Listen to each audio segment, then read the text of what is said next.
こんにちは、村雲です。今回の動画では、先日 BMW Japan より発売が開始された新型 M2 の内外装紹介及び装備内容を紹介していきます。コンパクトな FR クーペということで、スーパーラオーナーとしては非常に気になる1台です。ちなみに現行 M2 に関しては、こちらの動画で紹介しておりますので、合わせてご覧いただけると幸いです。それではご覧ください。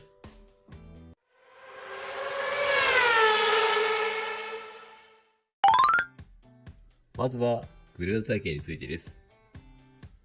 M2 には他の M モデルのようなコンペシトの使用はまだ設定がなく、単一のグレードのみとなっており、位置づけとしては2シリーズクーペの頂点に位置づけられる車となります。ミッションの方式としては8速 AT に加えて6速 MT が設定されており、ピュアなガソリンエンジンをマニュアルで楽しめる最後の M モデルを選ぶことは確実かと思いますので、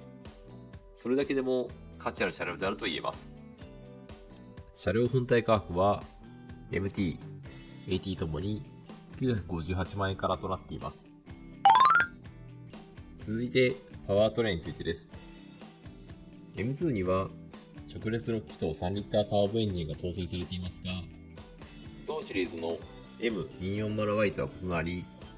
より上位の車種である M3 や M4 に搭載されている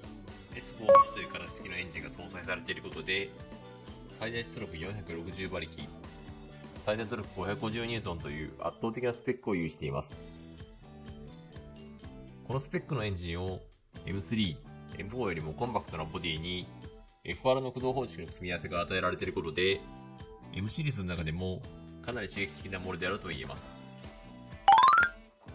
続いて内外装飾についてです。まずは外装飾についてです。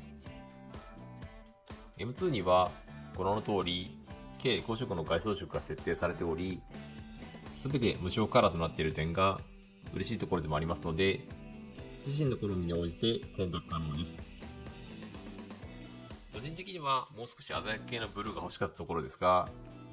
この色の選択肢の中ではブラックを選ぶかなと思います。内装飾に関してはご覧の4色が設定されていますが、カーボンバケットシートのみシート形状を含め変更となったため有料ですが、それ以外に関しましては無料で変更可能となっています。ブラックのシックな装いやブラックカラーの大人な雰囲気など、インテリアでスポーツ路線から紳士的な雰囲気などかなり様相が変わるので、じっくり悩みたいところですね。トリムに関しても3色設定されており、高級感のあるピアノブラックやスポーティー感漂うアルミ、カーボンのトリムが設定されています。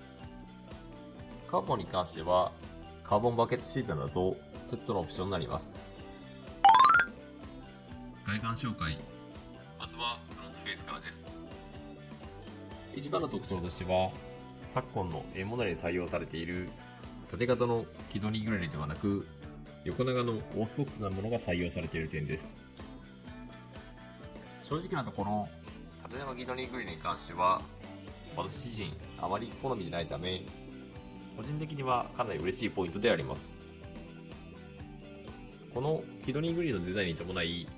フェイスカブの3つのダクトに関しても横長かつスクエア基調なデザインが採用されており、開口部の大きさも相まって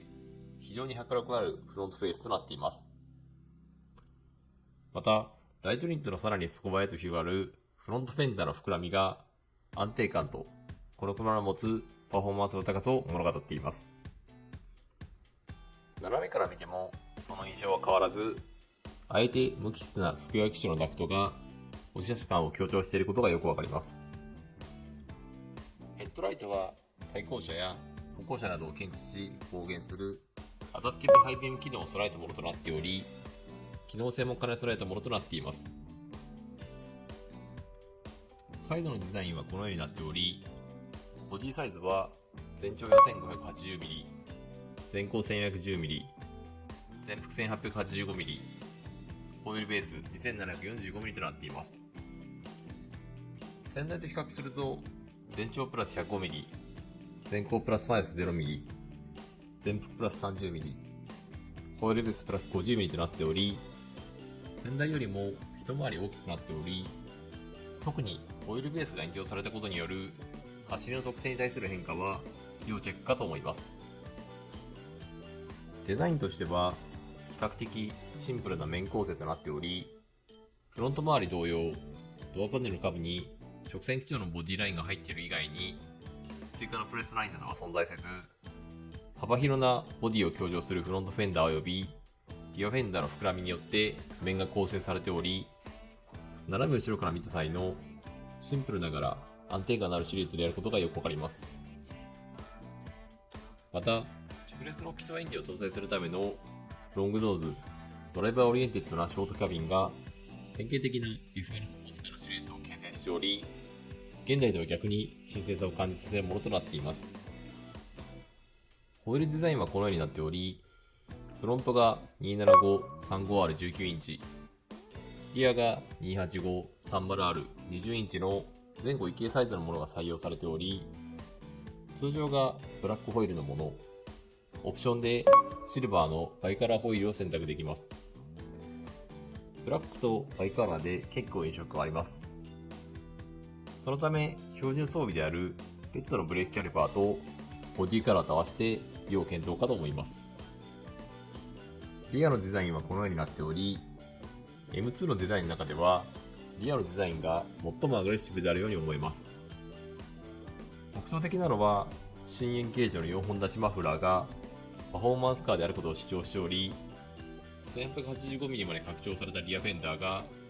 テールランプにも張り出しており、極太のタイヤと合わさってハイパフォーマンスの FR 車であることがよくわかります。トランクスポイラーなど過度な装備が取り付けられていないにもかかわらず、その性能の高さを感じさせるデザインはかなり注意してあるように思います。内装紹介、トランクルームからになります。M2 のトランクルームに関する画像は公開されておりませんでしたので、M240i クーペを例に紹介していきます。M240i は4駆であるため、トランク容量としては FR での M2 よりも不利であるため、M2 に関しては少なくともこちらと同等の容量が確保されているものと思われます。トランク容量はご覧の通りとなっており、240i の場合、トランク容量は390リッターあるそうです。GR スープラのトランク容量は290リッターであり、この容量に対する使い勝手はこちらの動画にて紹介しています。高さ方向に関して余裕はあまりないかもしれませんが、左右のえぐりがしっかりと出されており、開口部に関しても大きめの間口が確保されていることから、スポーツカーとしてかなり使い勝手はいいものかと思います。また、後席をご覧の通り4対2対4で分割することも可能であるため、タイヤ4本積めるかは微妙かもしれませんが、モータースポーツの観点から考えても非常に利便性が高い車両であることがわかります。続いて運転席周りになります。ステアリングに関しては M モデル共通の極太ステアリングとなっており、握りがいのあるものとなっているため、車両の挙動や路面情報をダイレクトに伝えてくれます。ボタン配置としては左側に運転支援系、右側にオーディオ操作系となっており、シンプルなボタン配置となっています。これに加えて M モデルの象徴であるドライモード設定ボタンである M1、M2 ボタンが装備されている点が特徴です。メーター周りに関しては2シリーズとしては初採用となるカーブルディスプレイが配置されており、12.3 インチのメーターと 14.9 インチのナビ画面がセットとなったディスプレイが標準装備となっています。このフルゲージメーターを活用することで様々な情報表示が可能となっており、ご覧のヘッドアップディスプレイと組み合わせることで目線を切らさずドライブに集中できる環境が整えられています。その他運転支援系装備としては、一定車速で高速道路などを走行するクルーズコントロール機能が MT 仕様に、加えて前走車のキロを一定に保って走行するレーダークルーズ機能が AT 仕様に標準装備となっています。ただ、車線中央を維持するようにハンドル支援を行う機能はありませんので注意です。また、バック中なのに障害物を検知し、警告を発する機能も標準装備となっているため、安心してドライブすることが可能です。その上で運転支援と少し軽量は異なりますが、M ドライブプロフェッショナル機能も標準装備となっており、サーキット走行時のラップタイムの記録やドリフト診断機能などがセットとなった M モデルらしい機能が装備されています。運転視界としては少し懸念点があり、ご覧の通りドアミラーの配置の関係上、A ピラー付近に死角がある点と、深く沈み込むようなドライビングポジションを取ると、ディスプレイ画面が視界の両線と被る懸念があり、ロングロードの車両であることも相まって、車両感覚としてはかなりつかみづらい車両かと思います。その他のボタン配置に関しては、エアコン機能など、ほとんどの機能がディスプレイ内に集約されたところで、非常にシンプルなボタン配置となっています。エアコン吹き差し口下部にハザードスイッチなど、すぐに操作できるべきものが物理ボタンとして残され、シフトノブ周辺には、エンジンスタートボタンや運転モードの切り替えスイッチ、電池パーキングなどの操作系スイッチが配置され、さらにその後ろにナビ素材用ダイヤルが設置されているのみとなっています。昨今の音声認識機能も非常に優秀であり、その機能を踏まえた非常にシンプルな内装の車種となっています。その他快適装備としては、ドア内張りにある M のロゴを模したイルミネーションや、足回りのアンビエントライトを用いた光による高級感の演出にも抜かりはありません。また、オプションになりますが、ハーマンカードのオーディオを装備することで、よりドライブ中の快適性を増すことができるかと思います。シート形状はこのようになっており、ドライバーの体を肩の上部から腰にかけて支えてくれるスポーツシートとなっており、ランマサポートの機能を併用しながら、自身の体型に合った最適なドライビングポジションを実現してくれるシートとなっています。このシートが標準装備となっており、その上の本気仕様としてのカーボンバケットシートがカーボンルーフなどのセットオプションに設定されており、カーボン素材を対応した軽量化とバケットシート形状により快適性よりもコールド性を重視したシートも選択することができる点がMモデルらしいところかと思います。後席空間はこのようになっており、シート背もたれの角度が急であり、快適な空間とは言いづらいかもしれませんが、ホイールベースが1000台より延長されていることも相まって、M240 のレビューしている海外 YouTuber の方も収まっていたので、長距離でなければ大人にあっても十分座れる空間が担保されているものと思われます。ちなみに、後席開放感アップのためのサンルーフもオプションとして表示されているので、検討してみてもいいかもしれません。まとめです。外観に関しては、460馬力を後輪で駆動する FR 車であることを、過敏なエアロ装備なのではなく、幅広なボディや極太タイヤといった車両の種類とに主張している点が非常に印象的であり、フロント、リア、どこから見てもパフォーマンスカーと見てわかる点が刺さる人には非常に刺さるところかと思います。内装に関しては、現在のスポーツカーらしく先進装備が7差となっており、カーブルディスプレイを活用した豊富な情報表示量によって運転に集中できる環境が整えられており、機能面でも運転支援系装備が充実していることで、目的地までの運転を快適に、目的地のドライブをよりアグレッシブにという BMW らしいコンセプトを体現した車両であると言えます。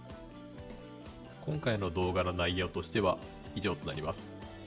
このチャンネルでは他にも新型車の情報や